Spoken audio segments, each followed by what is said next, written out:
ଏଇ ସତ୍କର୍ମଟା ପ୍ରତ୍ୟେକ ଦିନ ଚାଲିଛି ଓ ଆମମାନଙ୍କର ଉତ୍ସାହ ପୁଣ୍ୟ କରିବା ପାଇଁ ଆମକୁ ପ୍ରୋତ୍ସାହନ ମିଳି ଚାଲିଛି।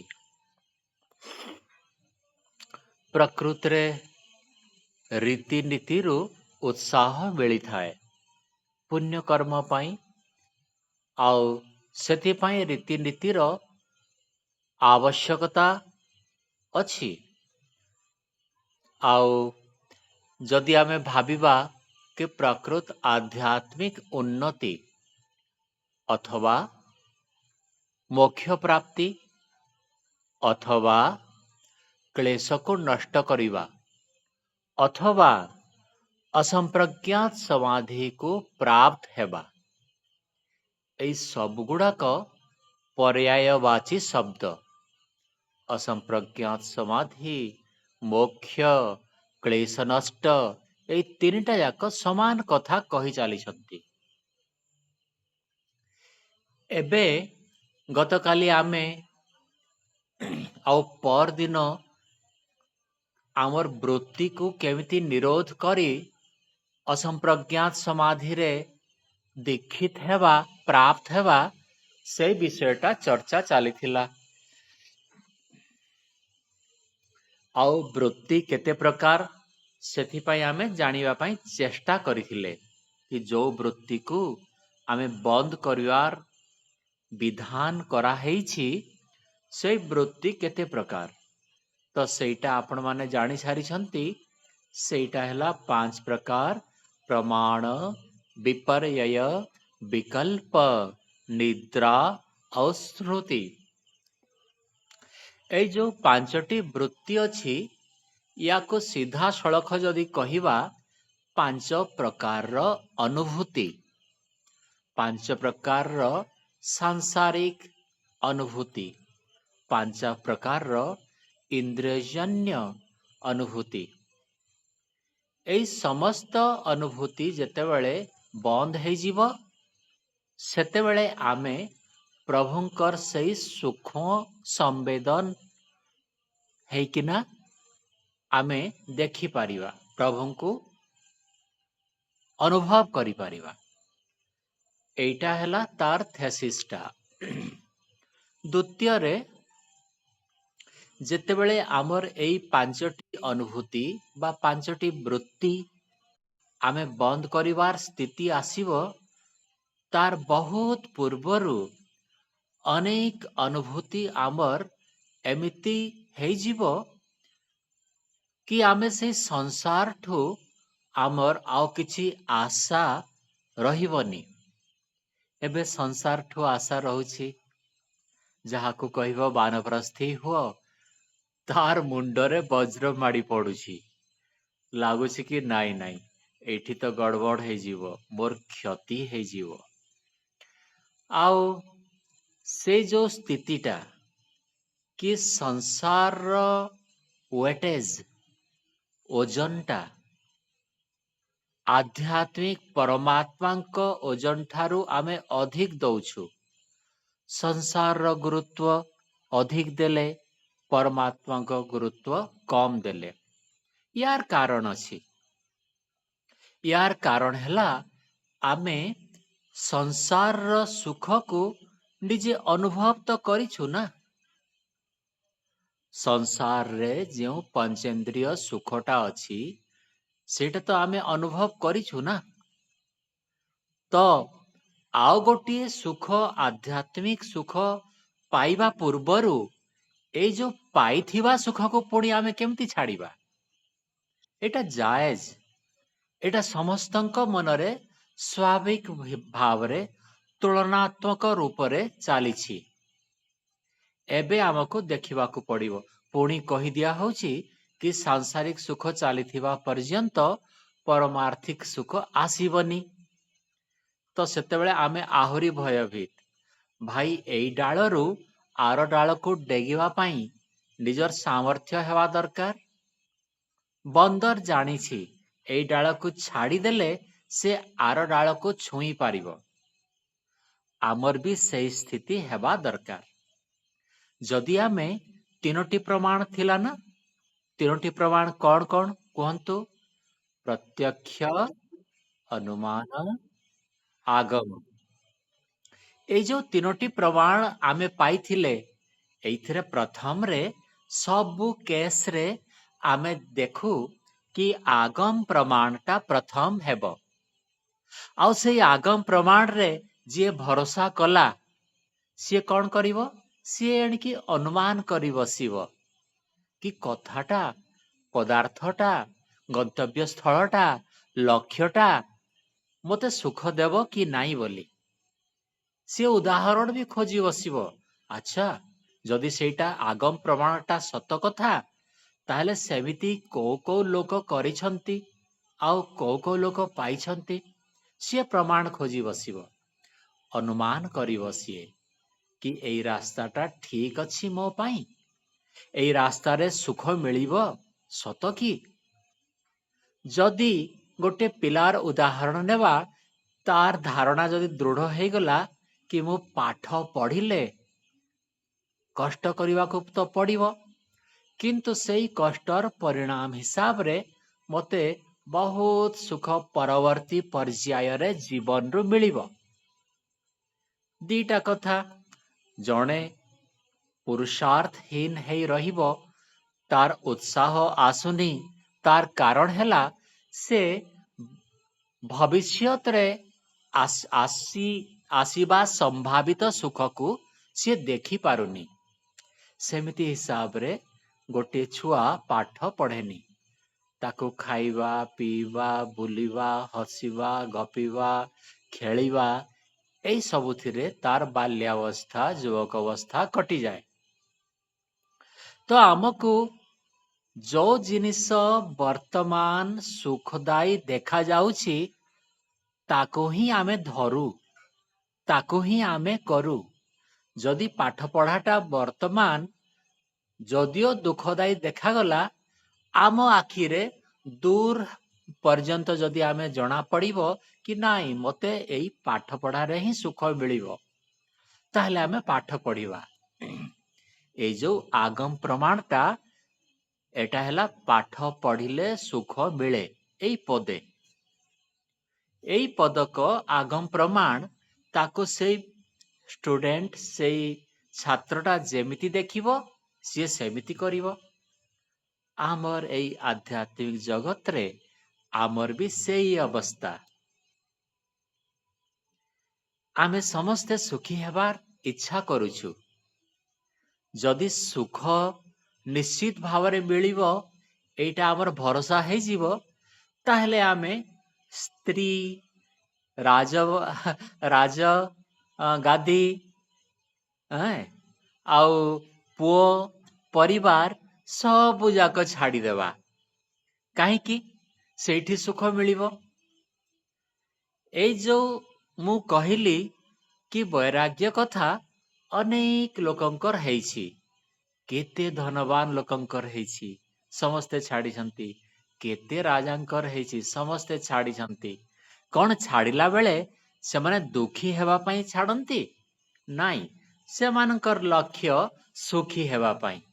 ଆମ ପାଶରେ ଯେତେ ଟଙ୍କା, ପଇସା, ଯୌବନ, ସାମର୍ଥ୍ୟ କିମ୍ବା ସମୟ ଅଛି, ସମୟ କାର 50 ବର୍ଷ, କାର 30 ବର୍ଷ, କାର 20 ବର୍ଷ, କାର 10 ବର୍ଷ, ତାକୁ ଆମେ ସଂସାରରେ ଯଦି ବୁଡ଼େଇ ରଖୁଛୁ, ତାର ଗୋଟିଏ ମାତ୍ର କାରଣ କି ଆମେ ସେଇ ସାମର୍ଥ୍ୟରେ ପରମାତ୍ମା ବା ପରମ ଆନନ୍ଦକୁ ପାଇବା ବୋଲି ଆମର ଭରସା ନାହିଁ। ଆଉ ସେଇଟା ଜେନୁଇନ୍, ସ୍ୱାଭାବିକ ଭାବରେ ସେଇଟା ହେବ ହିଁ। ଏଇ ଯୋଉ ଦୂରଦୃଷ୍ଟି ଆଉ ସମୀପ ଦୃଷ୍ଟି ଆମ ଭିତରେ ଭେଦ କରିଦଉଛି। ଏମିତି ଭେଦ ଯୋଉଥିରେ କି ସନ୍ନ୍ୟାସୀ ସଂସାର ଛାଡୁଛି, ଆଉ ଆମେ ସଂସାରକୁ ଆହୁରି ଜାବୁଡ଼ି ଧରିବା ପାଇଁ ଚେଷ୍ଟା। ଉଭୟଙ୍କ ଚେଷ୍ଟାର ଲକ୍ଷ୍ୟ ବିପରୀତ ମୁଖୀ ହେଇଥିଲେ ମଧ୍ୟ ସମସ୍ତଙ୍କର ନିଜ ନିଜ ବୋଧ ଅନୁସାରେ ସେମାନେ ଚେଷ୍ଟା କରନ୍ତି। ଯେମିତି ପୋକଟା ନିଆଁ ଭିତରକୁ ପଶି ଯାଉଛି, ନିଜର ବୋଧ ସେଇଟା ପୋକର, ପତଙ୍ଗର। ଆମର ବି ଠିକ ସେଇ ପତଙ୍ଗର ହାଲତ। ଆମେ ଦେଖୁଛୁ ବହୁତ ଲୋକଙ୍କର ମୃତ୍ୟୁ ହଉଛି। ବହୁତ ଲୋକଙ୍କର ପ୍ରତ୍ୟେକ ଦିନ ଆମେ ଶବକୁ ବୋହିକିନା ବି ନଉଛୁ, ଶ୍ମଶାନ ପର୍ଯ୍ୟନ୍ତ ବି ଯାଉ। ଆଉ ବୋଧ ଆମର ହଉନି। ଆମକୁ ଲାଗୁଛି କି ଆମେ ମରିବୁନି, ଆମେ ଚିରଦିନ ରହିବୁ, ସବୁଦିନ ରହିବୁ ଏଇଠି। ଏଇ ଗୋଟିଏ ତତ୍ଵ, ଏଇ ଗୋଟିଏ ମାତ୍ର ସତ୍ୟକୁ ଯଦି ଆମେ କେବଳ ଅନୁଶୀଳନୀ କରିଚାଲିବା ଜୀବନରେ, ତାପରେ ଆମେ ଦେଖିପାରିବା କି ଆମର ଜୀବନ, ଏଇ ମନୁଷ୍ୟ ଶରୀରଟା କେତେ ଅଧିକ ମୂଲ୍ୟବାନ। କୁକୁର ବି ବୁଢା ହେଇ ମରିବ, ଗଛ ବି, ଆଉ ଯେତେ ପଶୁପକ୍ଷୀ ଅଛନ୍ତି ସେମାନେ ବି। ତାଙ୍କର କୌଣସି ଜୀବନରେ ଲକ୍ଷ୍ୟ ନାହିଁ, ନିର୍ଦ୍ଧାରିତ କରିପାରିବେନି। ବୁଦ୍ଧି ତାଙ୍କର ସିଜ୍ କରି ଦିଆହେଇଛି, କେବଳ ଭୋଗ କରିବେ। ଯୋଉ ଶରୀର ଦିଆହେଲା ସେଇ ଶରୀର ହିସାବରେ ଭୋଗ।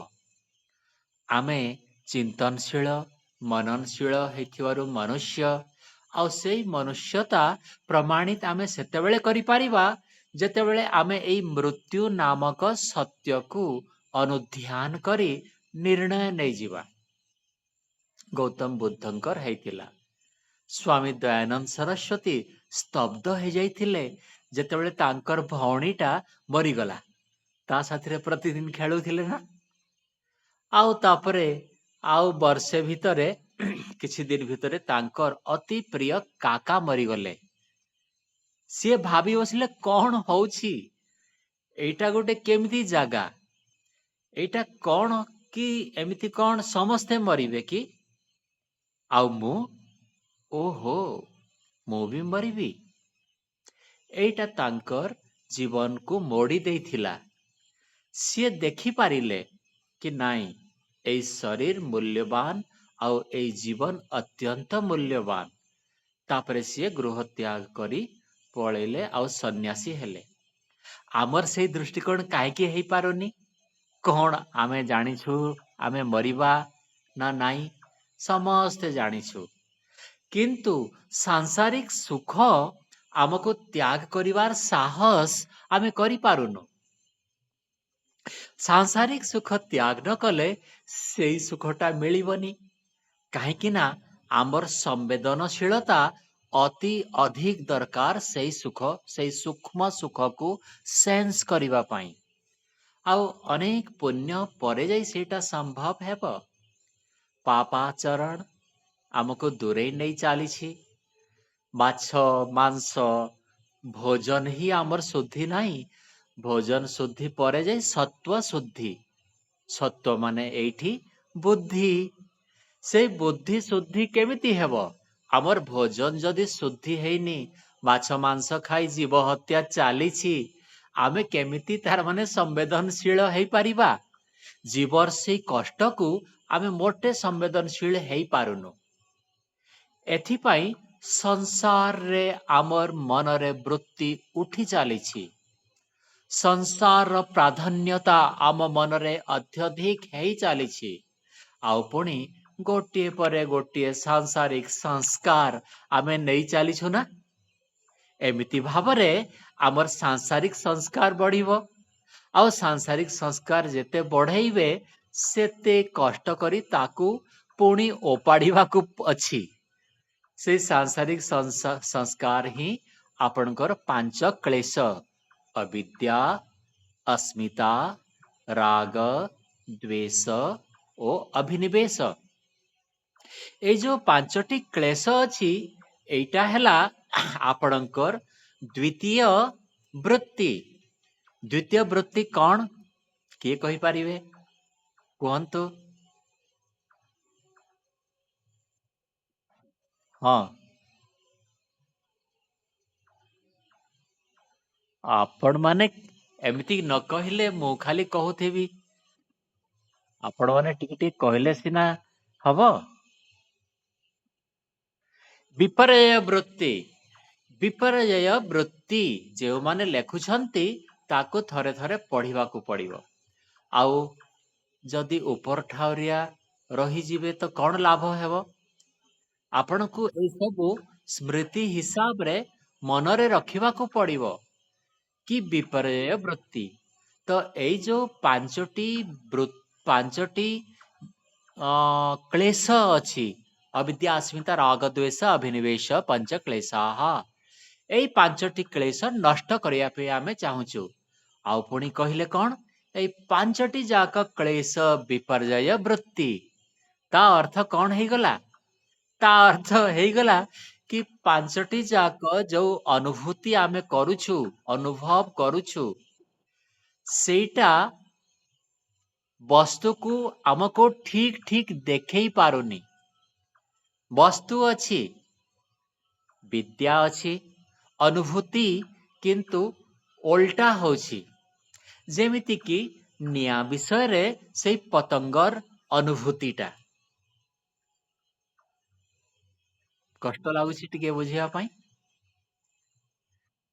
ଆମର ଯୋଉ ଅବିଦ୍ୟା, अस्मिता, ରାଗ, ଦ୍ୱେଷ, ଅଭିନିବେଶ, ଏଇ ପାଞ୍ଚଟି ଯୋଉ ବୃତ୍ତି ଅଛି, ଏଇ ପାଞ୍ଚଟି ସରି, ଏଇ ପାଞ୍ଚଟି କ୍ଲେଶ ହେଲା।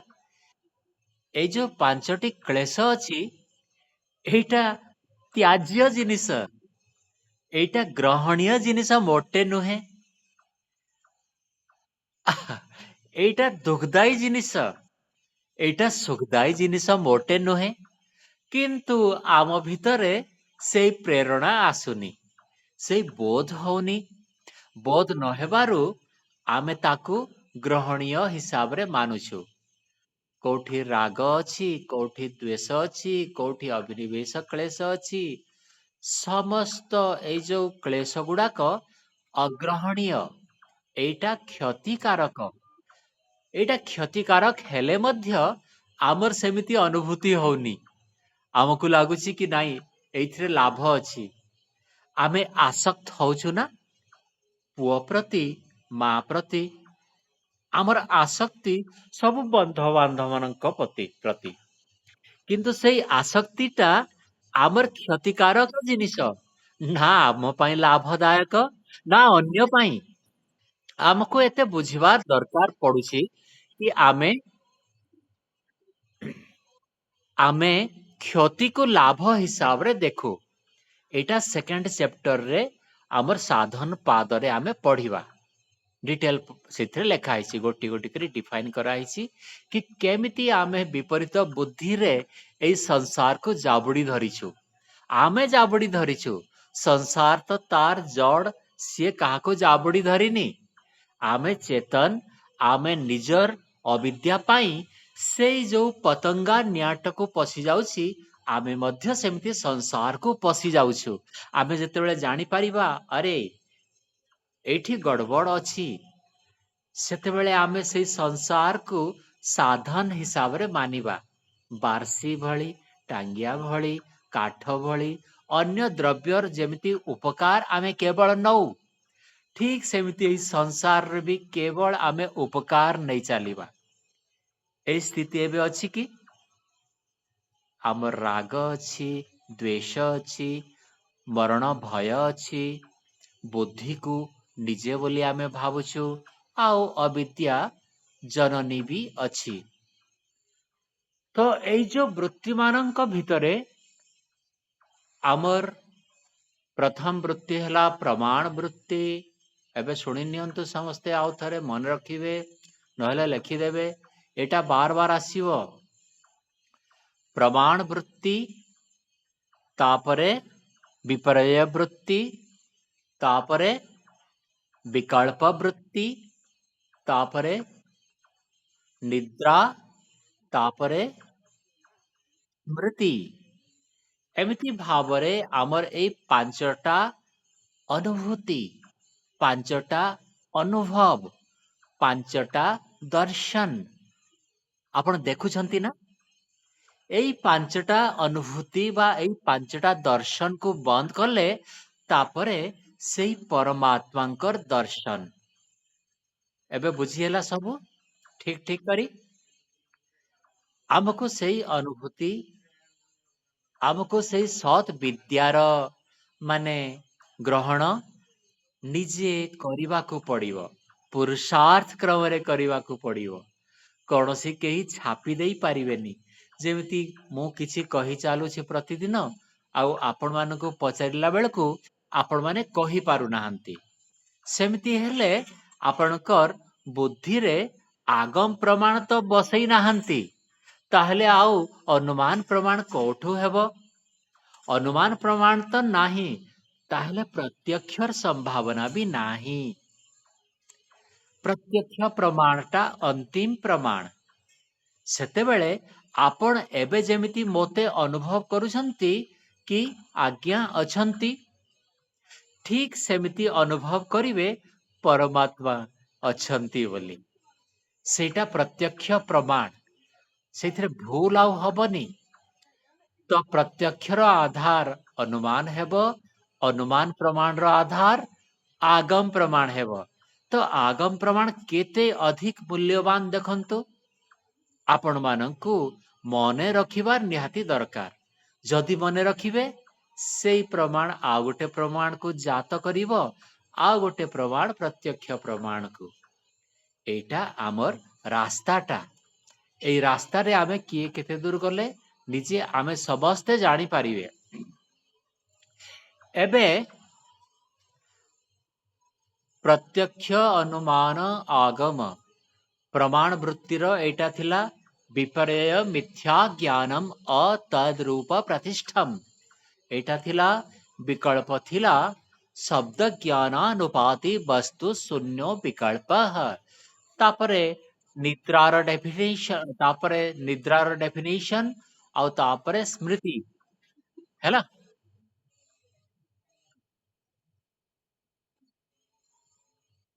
ଆଉ ଥରେ କହିବେ?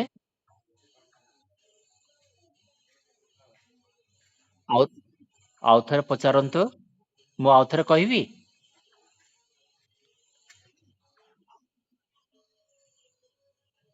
ହଁ, ଆଉ ଥରେ ଶୁଣନ୍ତୁ। ପାଞ୍ଚଟି ଯୋଉ ବୃତ୍ତି ହେଲା, ସେଇଟା ହେଲା ପ୍ରମାଣ ବୃତ୍ତି। ଏଁ, ତାପରେ କି ବୃତ୍ତି ଅନ୍ୟମାନେ କହନ୍ତୁ? ବିପର୍ଯ୍ୟୟ। ତାପରେ ବିକଳ୍ପ ବୃତ୍ତି। ତାପରେ ନିଦ୍ରା। ତାପରେ ସ୍ମୃତି। ଏଇ ପାଞ୍ଚଟି ବୃତ୍ତି ବା ଅନୁଭୂତି ହେଲା। ଏଇ ପାଞ୍ଚଟି ଅନୁଭୂତି ବା ଦର୍ଶନ ହେଲା। ଆମ ମନରେ ସେଇ ସେଇ ଜିନିଷ ଗୁଡାକ ଆମେ ଦର୍ଶନ କରୁ। ସେଇ ସବୁ ଦର୍ଶନ ବନ୍ଦ କରିବାକୁ ପଡିବ ହେଲା। ତାପରେ ଏଇଟାକୁ ବନ୍ଦ କରିବା ପାଇଁ କଣ କୁହାହେଇଥିଲା? କୋଉ ଦୁଇଟି ସାଧନ କୁହାହେଇଥିଲା କୁହନ୍ତୁ? ଗତକାଲି କହିଥିଲି ଅଭ୍ୟାସ ଓ ବୈରାଗ୍ୟ। ମନେ ପଡିଲା? ଅଭ୍ୟାସ ଆଉ ବୈରାଗ୍ୟ ଦୁଇଟା ଟୁଲ୍ସ ସିଏ ଦେଲେ କି ଭାଇ ଏଇ ଦୁଇଟା ଟୁଲ୍ସ ନିଅ ଆଉ ତୁମେ କାମ କର ଏଇଥିରେ। ତ ଅଭ୍ୟାସର ପରିଭାଷାରେ କୁହାହେଲା ତତ୍ର ସ୍ଥିତౌ ୟତ୍ନ ଅଭ୍ୟାସଃ। ସେଇ ସ୍ଥିତିରେ ମାନେ ଏଇ ଯୋଗ ସ୍ଥିତିରେ ରହିବାଟା, ଯୋଗ ପାଇଁ ଯୋଉ ଯୋଉ ଆମର ଆବଶ୍ୟକ କ୍ରିୟା କରିବାଟା, ଯୋଗ ପାଇଁ ଯୋଉ ଯୋଉ ବାହ୍ୟ ବିଷୟକୁ ଆମେ ଗ୍ରହଣ କରିବାଟା, ଯେମିତି କି ଏବେ ଆପଣମାନେ କେହି କେହି ଲେଖିଥିବେ, ସେଇ କ୍ରିୟାଟା ସେଇଟା ଅଭ୍ୟାସ ହିସାବରେ ନିରୂପିତ କରାହେଇଛି। ରାତିରେ ଶୋଇବାଟା ଶୀଘ୍ର ଶୋଇବେ, ସେଇଟା ଅଭ୍ୟାସ ହିସାବରେ ସକାଳୁ ଉଠିବାଟା 4 ବଜେରୁ, ବେଶୀ ନ ଖାଇବାଟା, ଅଳ୍ପ ଖାଇ ସନ୍ତୋଷ ହେବାଟା, ଆଦି ଆଦି ଅନେକ ବିଷୟ ଆଗରେ ଆସିବ। ଆମକୁ ସେଇ ଅଭ୍ୟାସକୁ ପ୍ରତିଦିନ କରିବାଟା। ଅଭ୍ୟାସ କେମିତି ଦୃଢ ହେବ? ଅଭ୍ୟାସ କେମିତି ଦୃଢ ହେବ? କାଲି କୁହାହେଇଛି ଦୀର୍ଘକାଳ ପର୍ଯ୍ୟନ୍ତ ନିରନ୍ତର, ଦୀର୍ଘକାଳ ନିରନ୍ତର ଆଉ ସତ୍କାରରେ ତାକୁ ଗ୍ରହଣ କରିବାଟା ହେଲା। ଏମିତି ହିସାବରେ ସେଇ ଅଭ୍ୟାସଟା ଦୃଢୀଭୂତ ହେବ। ଆଉ ସତ୍କାରର ପୁଣି କୋଉ ଚାରୋଟି ଜିନିଷକୁ କାଲି ମୁଁ ତିନୋଟି କହିଥିଲି, ଆଜି ଚାରୋଟି ମୁଁ ଦେଖିଲି, ସେଥିପାଇଁ ଚାରୋଟି ଜିନିଷକୁ ସତ୍କାର ବୋଲି କୁହାହଉଛି। ଗୋଟିଏ ହେଲା ତପ, ବ୍ରହ୍ମଚର୍ଯ୍ୟ, ବିଦ୍ୟା ଆଉ ପୁଣି ଶ୍ରଦ୍ଧା। କହିବେ ତପ, ବ୍ରହ୍ମଚର୍ଯ୍ୟ, ବିଦ୍ୟା ଆଉ ଶ୍ରଦ୍ଧା। ଏଇଥିରେ ତିନୋଟି ଜିନିଷ ଆପଣମାନେ ଜାଣିଗଲେ। ତପ ପୂର୍ବକ କଣ ନା ସେଇଥିରେ ଯୋଉ ଯୋଉ ବାଧା ବିଘ୍ନ ଆସିବ, ବର୍ଷା ହଉଥିଲେ ବି ମୁଁ ଯିବି ସତ୍ସଙ୍ଗକୁ ଛତାଟେ ଧରିକିନା। ଶୀତ ହଉଥିଲେ ବି ସ୍ୱେଟର ପିନ୍ଧିଦେବି, ସ୍ୱେଟର ନାହିଁ ଖାଲି ମଙ୍କି କେପ୍, ଗୋଟିଏ ବେଡସିଟ୍ ଘୋଡ଼ି ହେଇଦେବି।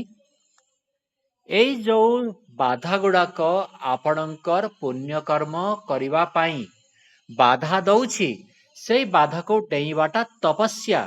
ଏଟାକୁ ମୁଁ ବାର ବାର କହିଲିଣି, ଆପଣମାନେ ଅନୁଭବ କରି ଚାଲନ୍ତୁ। ତପସ୍ୟା ମାନେ ଯୋଉ ବାଧା ଆପଣଙ୍କ ସାମ୍ନାରେ ଆସିବ ତାକୁ ଅତିକ୍ରମଣ କରିବାଟା ତପସ୍ୟା। ଜାଣି ଜାଣି ନିଆଁ ଜାଳି ଖରା ମାସରେ ରହିବା, ଜାଣି ଜାଣି ଥଣ୍ଡା ମାସରେ ପାଣି ଭିତରେ ପଶିବା, ଏଇ ଲକ୍ଷ୍ୟ ନଥିବାରୁ ଲକ୍ଷ୍ୟହୀନ କ୍ରିୟା ଗୁଡାକ ତପସ୍ୟା ମୋଟେ ନୁହେଁ। ଶରୀର ସ୍ୱସ୍ଥ ରଖିବାକୁ ପଡିବ ଆଉ ମନ ବି। ତ ତପସ୍ୟା ପୂର୍ବକ ଅଭ୍ୟାସ କରିବା, ଏଇ ସତ୍କାରର ଏଇଟା ପରିଭାଷା ଚାଲିଛି ନାଇଁ। ତପସ୍ୟା ପୂର୍ବକ ଆମେ ପୁଣ୍ୟ ଅର୍ଜନ କରିବା। ତାପରେ କଣ କହିଥିଲି? ବ୍ରହ୍ମଚର୍ଯ୍ୟ। ସମସ୍ତେ ବୁଝୁଛନ୍ତି, ଗୃହୀ ବି ବ୍ରହ୍ମଚର୍ଯ୍ୟ ପାଳନ ପୂର୍ବକ ଜୀବନ ନିର୍ବାହ କରିଥାଏ। ତ ବ୍ରହ୍ମଚର୍ଯ୍ୟ ପୂର୍ବକ ଅଭ୍ୟାସ କଲେ ଯାଇ ସେଇଟା ସିଦ୍ଧ ହେବ। ତାପରେ କଣ ଲେଖିଛନ୍ତି? ବିଦ୍ୟାଟା କଣ? ବିଦ୍ୟା ପୂର୍ବକ ଅର୍ଥଟା କଣ? ବିଦ୍ୟା ପୂର୍ବକ ଅର୍ଥ ହେଲା ସତ୍ୟକୁ ଅନୁସନ୍ଧାନ କରି କେବଳ ସେଇ ସତ୍ୟକୁ ହିଁ ପାଳନ କରିବାଟା, ଅସତ୍ୟକୁ ନିକାଲି ଦେବାଟା, ଅଲଗା କରିଦେବାଟା। ଯେମିତିକି ଅବିଦ୍ୟାପୂର୍ଣ୍ଣ ବ୍ୟବହାର କୋଉଟା? କି ଛେଳିକୁ ହାଣି ଦେବୀ ମାକୁ ପ୍ରସନ୍ନ କରିବା, ସେଇଟା ଅବିଦ୍ୟାପୂର୍ଣ୍ଣ କଥା।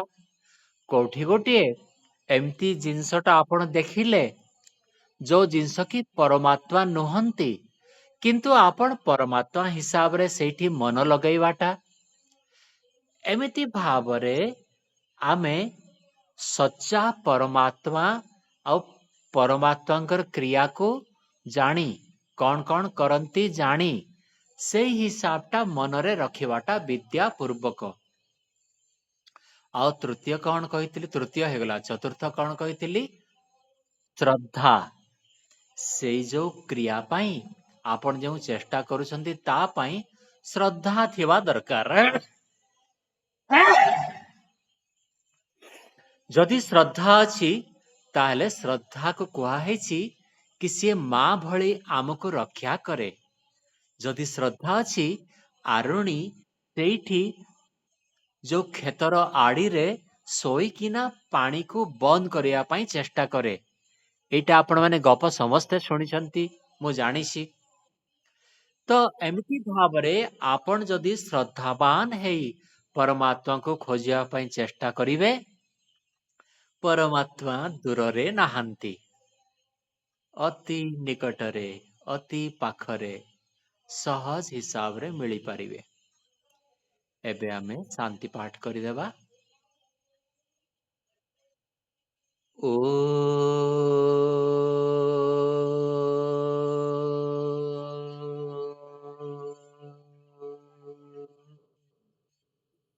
शांति शांति शांति। सर्वेभ्यो नमः। समस्तंको सादर नमस्ते जी।